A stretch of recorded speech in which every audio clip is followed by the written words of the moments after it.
Welcome, everyone, to Above and Below, the Construction Industry Alliance for Suicide Prevention's podcast. My name is Sonya Bohmann, and this is episode 3. Today, joining me is my co-host, Zulq, and our friend, Giovanni Cautillo. Thanks for joining us today. Very well done. Thank you. Thanks for being here with us, Giovanni. My pleasure. Giovanni, tell us a little bit about who you are and what brings you to this conversation. Well, I'm assuming the recording is based in the United States. Yes. We are in Canada. So I represent the Ontario General Contractors Association. Ontario is a province in Canada, north of 49th parallel for our friends to the south.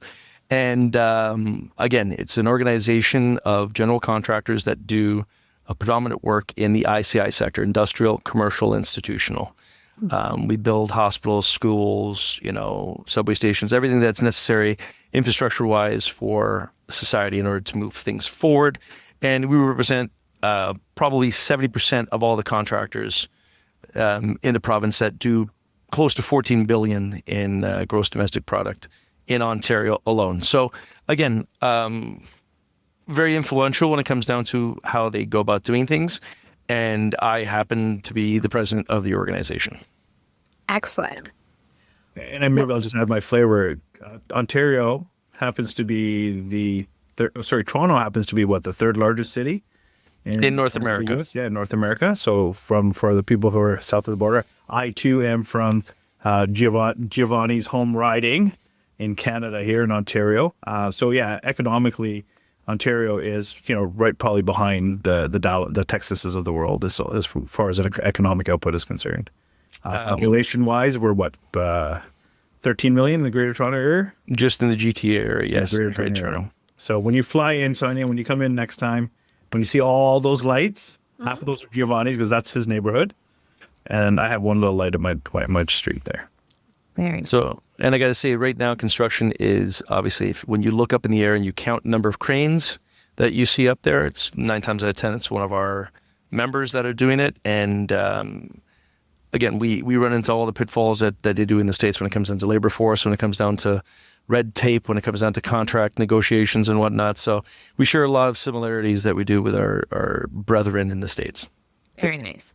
Well, conversations like this are really what spurred our podcast name, knowing that Zulq represents the Canadian side, and I am down in the U.S., so that's where we got a little bit of that above and below, and then there's obviously some construction double entendre that goes with it as well. Perfect. Very nice. So, Giovanni, why now this conversation in Canada? Obviously, we've been having it for a while in the U.S., but there's been more working groups. I know we sit on one together currently. What do you think has been the impetus for this conversation getting more to the forefront at the moment? If you want one event trigger, the event trigger would have had to be COVID-19. It would have had to be the pandemic in 2020. Up until then, mental health was talked about, but on the periphery of the subject. It wasn't really involved in the health and safety discussion as part of the vernacular. Mm-hmm. I think what COVID did was really put it under a microscope. It made it so that we focused on it to the point where it became just normal. We normalized it, would be a great way to say it. Obviously, up here, predominantly male-dominated when it comes down to the construction sector. So therefore, there's a lot of, stigma and machismo and whatnot about the whole, I'm a big tough guy. I don't need to talk to anybody. Well, tough or not, everyone needs to talk to everybody. So we found that COVID really brought this to light and allowed everyone to let their guard down and ask, are you okay? And it was okay to ask if you're okay. And it's okay then to say, you know what, I don't think so. I don't think we spend so much time worrying about our physical from our neck down and very, very little from the neck up. And so I think it was a recalibration for the construction sector for us in Canada, especially in Ontario. So now it's become more prevalent, and we are looking to advance things where it's like, okay, how do we get further into the discussion? How can we help more people?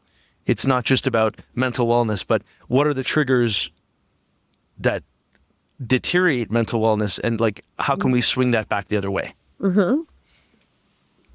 And Giovanni, maybe you want to touch on the similar problem they're having in the U.S. is that we know that attracting people into the space is a challenge. And some of that bravado machismo that does exist and that does scare off a lot of people, especially the younger workforce that's joining in. Do you see this being an attraction to bring the younger force into the economy?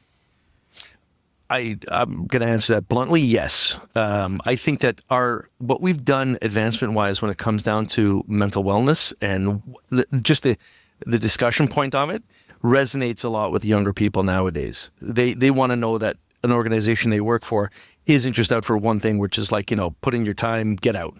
It's how do you give back? How are you connected? How do you have that sense of community? And we find that, the discussion pieces have helped at least broach, for younger people, the possibility of construction as a career destination, as opposed to, I'm not getting into that. What are you, crazy? So it's swung again. Pendulum hasn't come fully where we'd like it to, but it's starting to incrementally move in that direction. As a whole, it seems like the conversation is getting more and more moved forward to the more mainstream conversational pieces. Like this working group that I mentioned a minute ago. Tell us more about what that looks like and what's happening with IHSA and in Canadian construction suicide prevention overall. So I think we take a lot of it from what's going on in the States. You guys have a lot of data, and data drives the industries, as we all know. And if the industries are flourishing and healthy, then more people want to enter into them. But if you don't know why people are exiting them, or if you don't know what's triggering mental issues, and the worst, if you think about the furthest most decline for mental health, mental deterioration is suicide, where someone just decides that I can't go on, I must take my own life.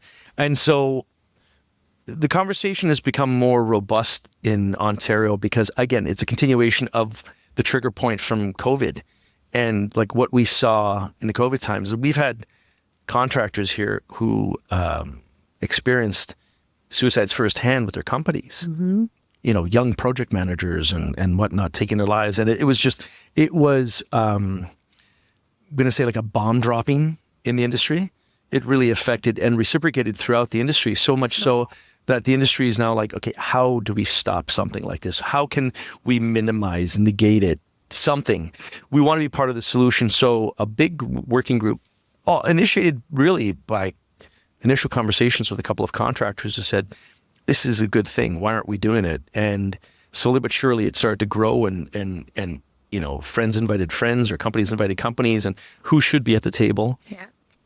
IHSA is a principal point of that, which is Infrastructure Health and Safety Association, is an association up in Ontario that we rely upon. There's arm's length from the government when it comes down to providing the training necessary for the workers on site. And so we've aligned ourselves with them because we see them as just an extension of the industry and a voice for construction. They've been fantastic. And all we're trying to do is get to a place where people can, say even it's just a site or some sort of information that helps contractors land on a site and navigate this complexity of suicide. Because some of these contractors, they're small mom and pop shops. They don't have the resources for this. So we as an industry want to give them the guideline, the check marks and the resources where they can reach out and say, hey, I have somebody who's contemplating suicide. What do I do? Because no one person is an island. We need a community, and construction has a strong sense of community. They do. Right? So we want to make sure that, every worker, at the end of the day, regardless of what you do, you go home to your families. I love that. Yeah, absolutely. So in the U.S., it is Construction Safety Stand Down Week, and it is Canadian Mental Health Week, if I'm not mistaken. Right. And your theme this year is Unmasking Mental Health. What does that mean? I know what it means globally, obviously, but what does that mean to you? When it comes down to it, you put on a happy face, you put on your game face, and you go to work.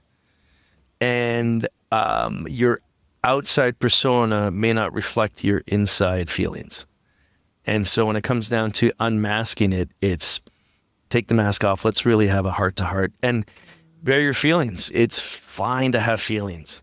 I understand we have a bunch of big burly guys and whatnot in construction, but we are trying to make it a lot more sympathetic and empathetic. Right.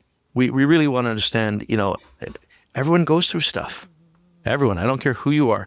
I do a lot of talks on site. This week, not only Mental Health Week, but it's also Health and Safety Week for us. We really focus on all things safety, of which obviously mental well-being is one of them. I do a lot of talks on site about mental well-being. And I talk about people's headspace. And something, as wonderful as the birth of a child has lasting repercussions to your physical and mental health. Yeah. And so invariably I ask, any men or women here or new parents, a couple of hands go up. How old is your kid? How old is your kid? They're like, oh, mine's 6 months, mine's 3 months. And I ask, when was the last time you had a decent night's sleep? 6 months ago, 3 months ago. And it's a laugh. And I said, how you doing? Like, seriously, how you doing? Sleep deprivation is no joke. It really is not. It's a form of torture. It is. And so every parent walks around like a zombie. Advocating for families right now, Giovanni? Yeah, I guess it doesn't sound like it, but yes, I am. I'm a huge proponent when it comes down to families, and I have two wonderful children. But the big thing is that initially, it's not easy.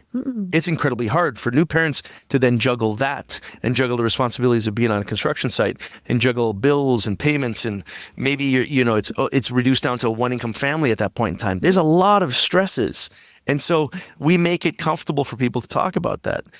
I ask another question. So how many of you have parents or how many of you have parents or children? Hands go up. I go, sometimes do you feel like you're the meat in the sandwich where you have older parents and younger kids and you're the one doing, like, you feel like Uber all the time? Invariably, I got a lot of nods and whatnot. I said, if you've got kids, you got to have anxiety. I don't care who you are. Because it doesn't matter how old your kids are. It doesn't matter how old your kids are. You're always going to have anxiety. So the whole purpose here is to make sure that you're normalizing the conversation. This is not unheard of. You are not alone. This is not indicative to you as a person. All of us, because we are human, we feel these emotions. Right. To different Me levels. too. And some cope, some don't. But if you come together as a crew, a team, a community, and I come to you and I say, Zulq, Sonya, I'm at like 50% today. And you're like, don't worry about it. Do your thing. We got your back. We'll pick up the other slack. No problem. But if I come to you and I said, I got nothing left in the tank today, then you have to sit there and say, okay, thank you for saying that. I can't put you in that excavator today. Right. Right? It's the safety of yourself and everybody around you. And so we have to normalize the discussion of mental wellness part and parcel with health and safety. You can't separate the two. Well, that's a great question, or a great kind of point, is that one of the reasons I think sometimes people are afraid to bring that up is because when you say then that they're not fit for duty under the hard hat, then they don't go to work that day, and then they don't get paid that day. And then what does that look like when you're already reduced to that one income family that you brought up? It's a challenge, and it's one of the things that is a barrier to seeking help, especially for mental illness. I think the biggest challenge, Sonya, is that it's a communication barrier that's broken down a long time ago. Right? The communication doesn't start when you're at zero. Right. Communication needs to start when you're at 100%, and the minute you slip off of 100, you need to start to have that active culture. And one of the good things that, I've had the opportunity to experience construction north and south of the border, so above and below. And now that, our industry, now that I've shifted from the actual physical build side to the physical technology side, and I'm getting to appreciate how both sides do things, you have to have an open dialogue, right? Mm-hmm. You have to make the communication start, because knowing somebody's at 50% is only going to happen one way. Hey, dude, how you doing today? Right? That's step one. Mm-hmm. And we don't spend enough time in our universe to actually give these, and we coined a term recently, Giovanni, it's construction warriors. We don't give these construction warriors a chance to say, okay, hey, how are you really feeling? And like you said, neck up. How's that space look? Because this actually drives the rest of us, right? Yeah. I think you make a really good point. Now that you're having these open and candid conversations with some of the general contractors, and yes, the bigger companies, it's easy for them. They got an army of people that go take care of their warriors. But Do you see that the opportunity to talk about having an open communication and dialogue is starting to work here? Yeah, you know what though? There's more and more companies, especially our members. I can speak to that. I can't speak to the industry as a whole, but I can speak to our members.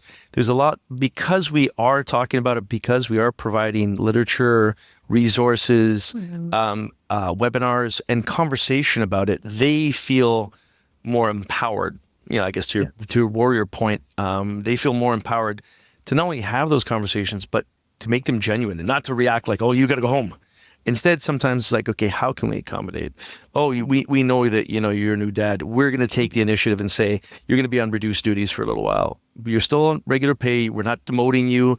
We just know that you're going to need sleep, and like have kind of like the proactive conversations. And you'll find that most, if not all, contractors, they don't want any incidents on site. They don't want someone falling, slipping, hurting themselves. Instead, they would much rather just have the conversation with them and say, okay, listen, I'm going to move you from the excavator. You're going to work over here today for the next week or so.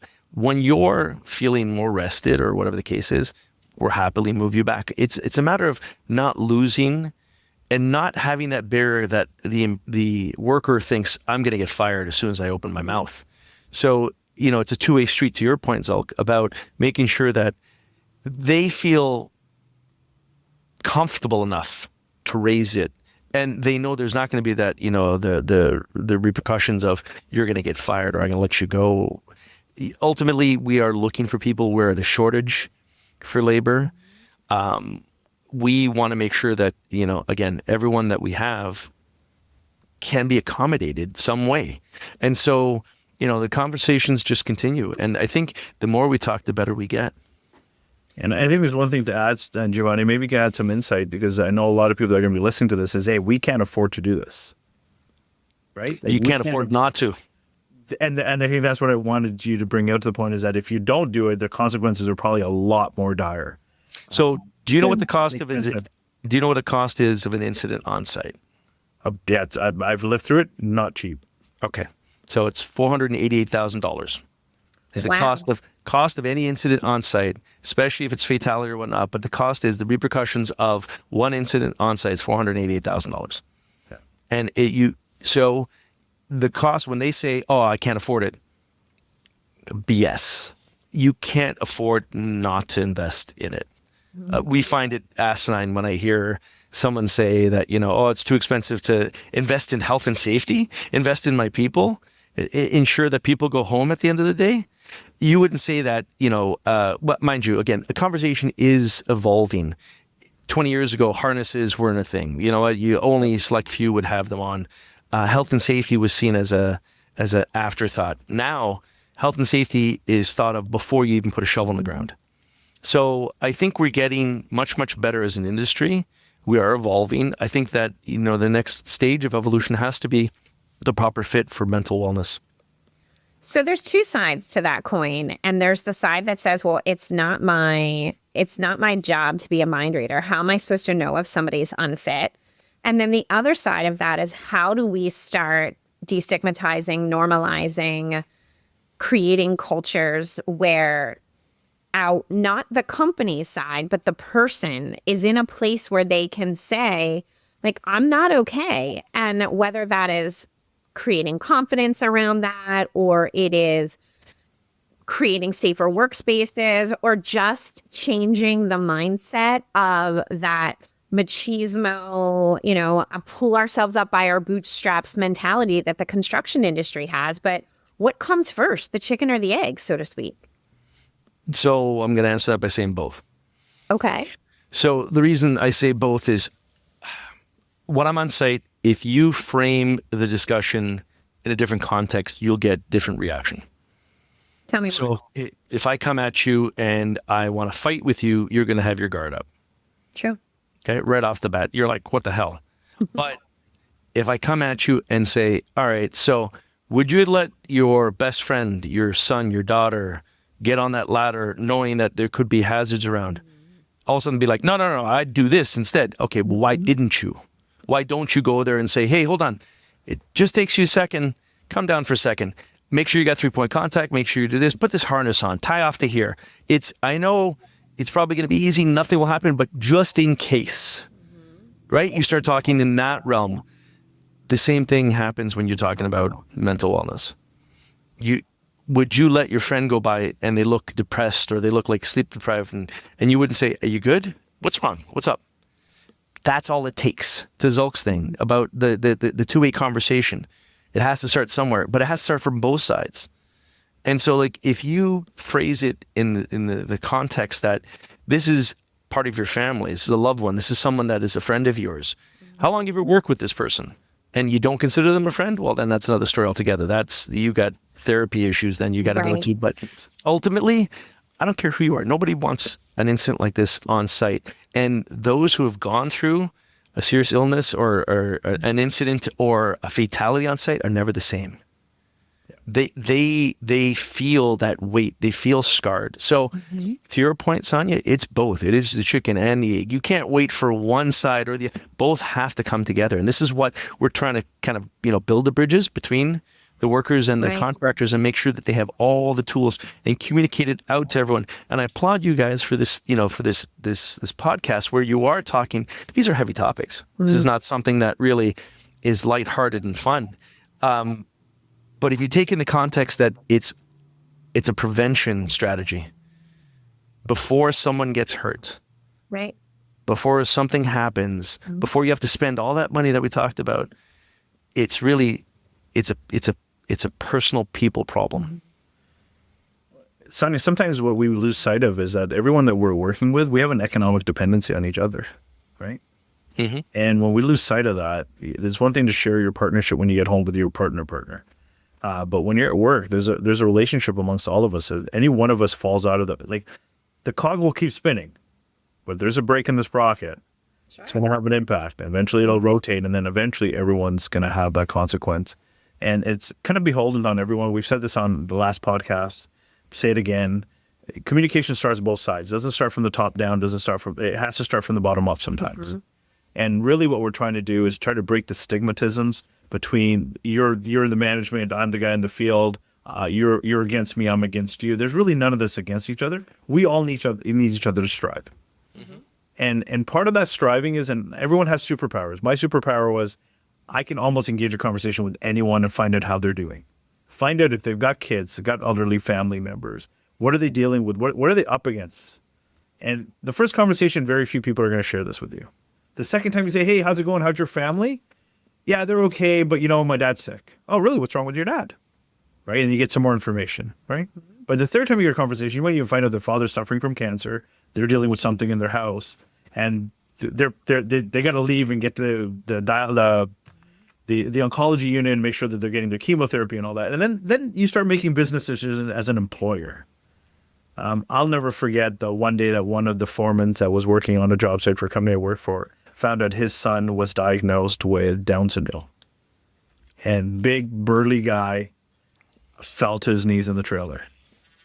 We had an option. We could have sent him back in the field, poured some more concrete. But we made an executive decision at that moment in time to say, stop. You need to breathe for a minute. And we used that earlier, right? Let's just breathe. And we're going to figure this out collectively. And the collective discussion was give him time off. The employer was a great employer, Canadian contracting. I'll throw their name out there. Gave him paid time off. He quickly assembled a study room for his kid to help him overcome this barrier. The employer didn't have to, wasn't obligated to. This is like 30 years ago. But the employer said, no, this is a key person to us. And we're going to be committed to it. But you know what? If none of us knew, none of us engaged, the employer never stepped in and said, we're going to help. Okay, and I believe he retired with the company. He would have had other consequences to deal with. So there's a lot of opportunity for employers, big or small. Doesn't matter if you have 2 guys in the field or 2,000 in the field. Get to know all your workers. Because there's real stories behind all of them. Right? So there are indeed real stories because we're real people, right?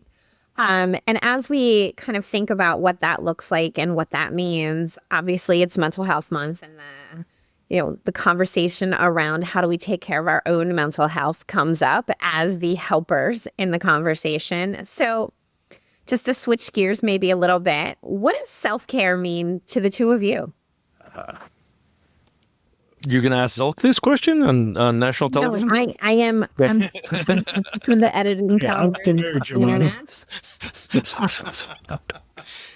I'm not officially allowed to say those answers. You know what my dream job is, or self-care routine would be, is to have a cooking competition with this man, because he can cook. Oh, really? What's your favorite dish? I want to hear more about this. I'm not trained. I don't have any papers whatsoever, but I can cook you anything. Italian food is very simple. It's 4 ingredients usually. It's basically peasant food, and I grew up learning how to cook it from my mom, and I was very, very fortunate to have owned a restaurant for 10 years as well. So I can cook you pretty much anything, anytime, anywhere. And I didn't know this, but I actually went to a few dates at his restaurant with different. Yeah, Of course you did. it came out later. It was Sette Mezzo, right? Set the mezzo, Yeah. That was the place.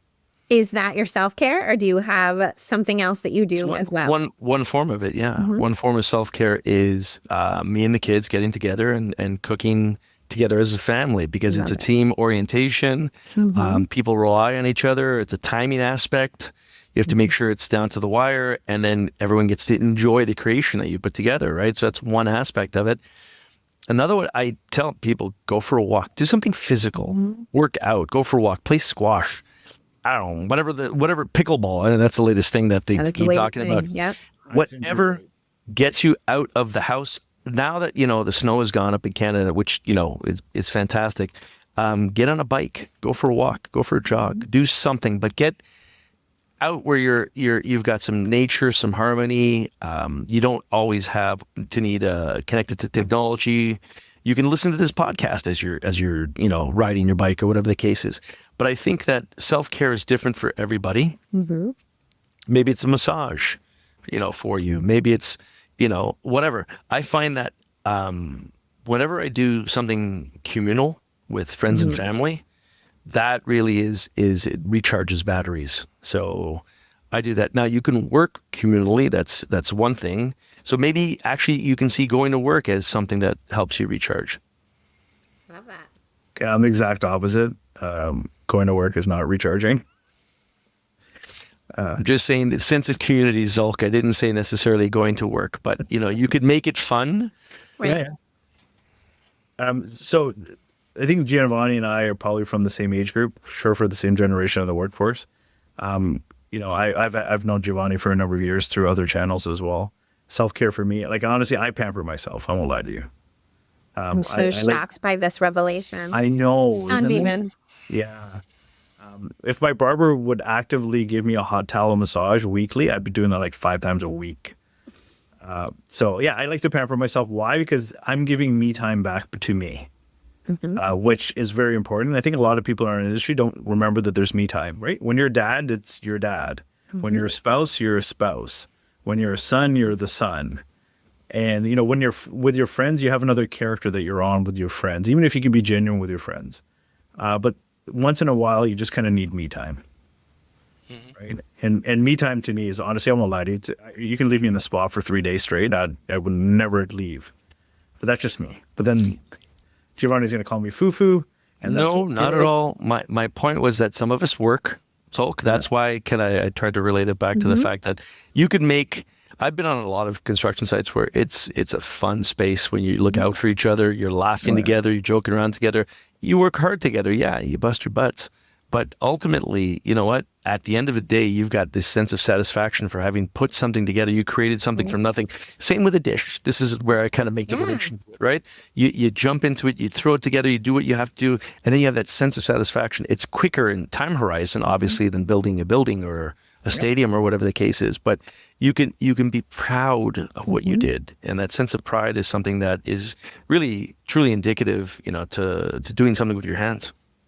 One of the things that CIASP is focused on this month is slow hobbies, right? So you just kind of talked a little bit about both of those. That fast hobby are things like maybe cooking a dish that's done in a couple of hours. But maybe for some, you're right, work. Like for me, I am fortunate to do a job that I love every day. So it doesn't really feel like work to me. It's a little bit of sometimes the momming and wifing and housing stuff feels more like work than the work does. So there's certainly that balance for sure. I get that completely. Yeah.